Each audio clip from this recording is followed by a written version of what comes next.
Nine live देख रही हैं आप और मैं हूं आपके साथ प्रज्ञा सिंह। बहुत बहुत स्वागत है आपका हमारे आज की इस खास प्रोग्राम में। आज के इस प्रोग्राम में हम बात करेंगे शिवसेना से राज्यसभा सांसद संजय राउत की। संजय राउत को पात्रा चौल घोटाले में पीएमएलए कोर्ट से बड़ी राहत मिल चुकी है। कोर्ट ने उनकी जमानत याचिका पर अपना फैसला सुना दिया, जिसके बाद बीते 8 नवंबर को संजय राउत जेल से बाहर आ गए और जब से वो जेल से बाहर आए हैं काफी ज्यादा महाराष्ट्र की सियासत गर्माती हुई नजर आ रही है। जिस तरह से लगातार हर किसी के खिलाफ बयानबाजी करने वाले संजय राउत अब सबसे अच्छी तरह से बात कर रहे हैं, ये बात किसी को हजम नहीं हो रही। दरअसल आपको बता दें कि जब संजय राउत की गिरफ्तारी हुई थी उस वक्त भी उन्होंने चाहे बीजेपी हो चाहे मुख्यमंत्री एकनाथ शिंदे हर किसी पर करारा वार किया, हर किसी पर इल्जाम लगाते हुए नजर आए संजय राउत। यहाँ तक कि जब ऑटर रोड जेल में वो थे, न्यायिक हिरासत में सजा काट रहे थे, उस वक्त भी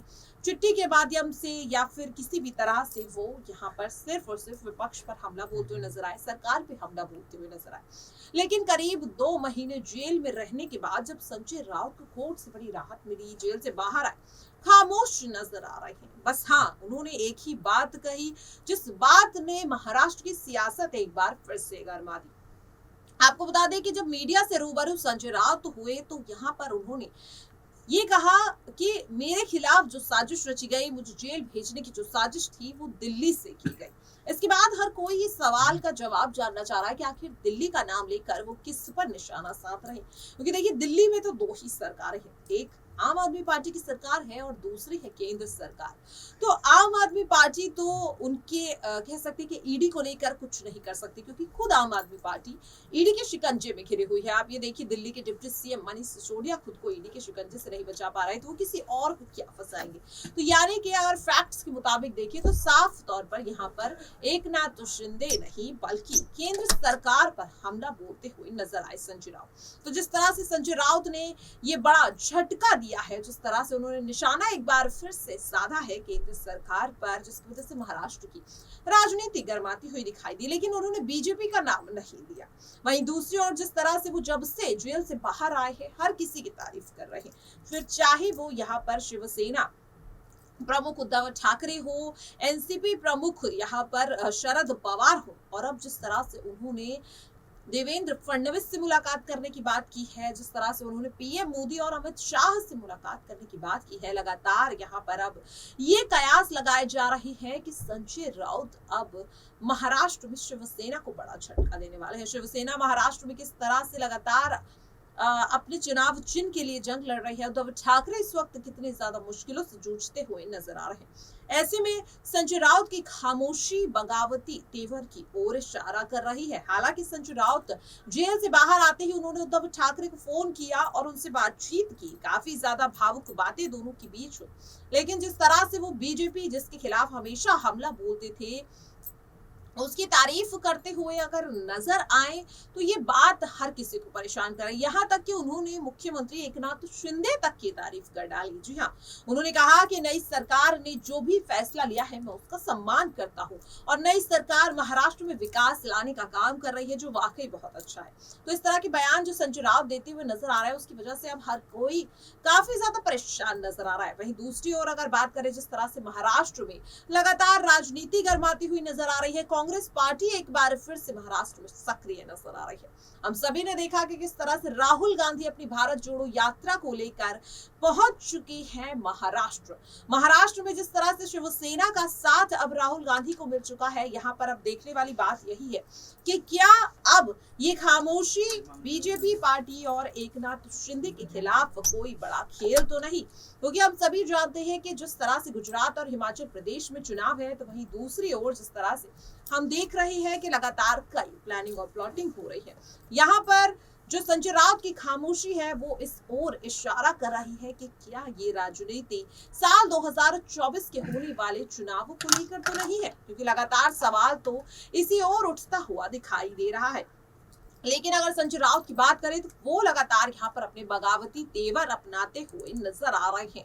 जिस तरह से वो यहाँ पर हर किसी की तारीफ कर रहे हैं, लेकिन उन्होंने यहाँ पर एक और भी बड़ा बयान दे दिया है, जिसके बाद महाराष्ट्र की राजनीति गर्मा गई है। ऐसा क्या कुछ कहा है शिवसेना से राज्यसभा सांसद संजय राउत ने, जिसके बाद गर्मा चुकी है महाराष्ट्र की राजनीति। तो जानने के लिए पहले देखिए ये वीडियो। चला रोल रोल काय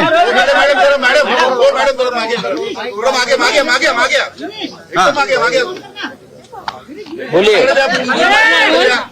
एक मिनिट हाँ एक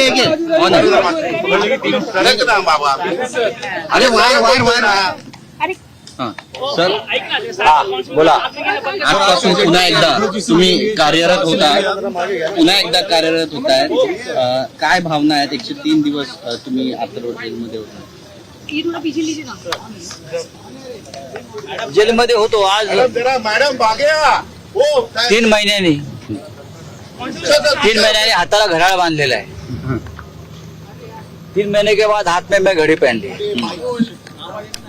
जेल में घड़ी पहना बैन होता है. घड़ी भी मेरा लूज हो गया, देखो घड़ी लूज हो गया मेरा, सब कम हो गया है. जेल में रहना कोई अच्छी बात नहीं होती. विश्व का कोई भी जेल अगर किसी को लगता होगा सर आपका पूरा सर आ रहा है. एक मिनट कि लोग मजे में रहते नहीं, आगे हो. जेल में रहना बहुत कठिनाई के साथ रहना पड़ता है. इसलिए जेल की संकल्पना बनाई गई है. लेकिन अब आया हूँ, इसके बाद तो बूम दे दो आप यार. लोगों ने जोर से स्वागत किया, प्यार दिया. मुझे तो लगा था कि 3 महीने के बाद लोग मुझे भूल जाएंगे, लेकिन मैं कल से देख रहा हूँ, आज सुबह से देख रहा हूँ. आज सुबह अभी मैं माननीय उद्धव ठाकरे साहब से मिलने जाऊंगा. कल वो लगातार मेरे से बात कर रहे थे. आज सुबह शरद पवार साहब का भी फोन था, वो भी बीमार है. इसके बाद दे दो सर. लेकिन पवार साहब को भी मेरे बारे में बहुत फिक्र थी है, तो मैं पवार साहब से जाकर मिलूंगा. बहुत लोगों के फोन आ रहे हैं. अभी डॉक्टर सुब्रमण्यम स्वामी जी का फोन चल रहा था. कल जिस प्रकार का कोर्ट ने ऑर्डर दिया है, उस बारे में पूरे देश में एक अच्छा माहौल बना है. मैं टिप्पणी नहीं करूंगा, ना ईडी पर करूंगा, ना जिस लोगों ने ये साजिश रची थी. अगर उनको आनंद मिला होगा तो मैं उनके आनंद में सहभागी हूँ, लेकिन मेरे मन में किसी के खिलाफ कोई शिकायत नहीं है और न मैं करूंगा. तो देखा आपने किस तरह से यहाँ पर खामोशी से ही सही, लेकिन संजय राउत ने एक बार फिर से केंद्र सरकार पर हमला बोल दिया. जहां एक और पीएम मोदी और अमित शाह से मुलाकात करने की बात करते हुए संजय राउत नजर आए, तो वहीं दूसरी ओर वो यहाँ पर हमला भी बोलते हुए नजर आए. केंद्र सरकार का नाम नहीं लिया, लेकिन जेल भेजने की साजिश दिल्ली से की गई, ये बात कहना कहीं ना कहीं इससे और इशारा कर रहा है. हालांकि इसी बीच जिस तरह से अगर मैं बात करूं संजय राउत की बीजेपी में शामिल होने की लगातार खबरें भी उड़ रही हैं, तो क्या संजय राउत की खामोशी उद्धव ठाकरे के खिलाफ बगावत की ओर इशारा कर रही है, या फिर 2024 को लेकर ये एमवीए यानी कि महाविकास आघाड़ी संघ की कोई बड़ी प्लानिंग, कोई बड़ी रणनीति है जो कि एकनाथ शिंदे और बीजेपी के खिलाफ तैयार की जा रही है? इसे लेकर आपकी क्या राय है, कमेंट बॉक्स में जरूर लिखिएगा. आज के लिए इस खास वीडियो में इतना ही. बाकी देश और दुनिया की तमाम छोटी बड़ी खबरों से जुड़े रहने के लिए देखते रहिए नेक्स्ट 9 लाइव. नमस्कार.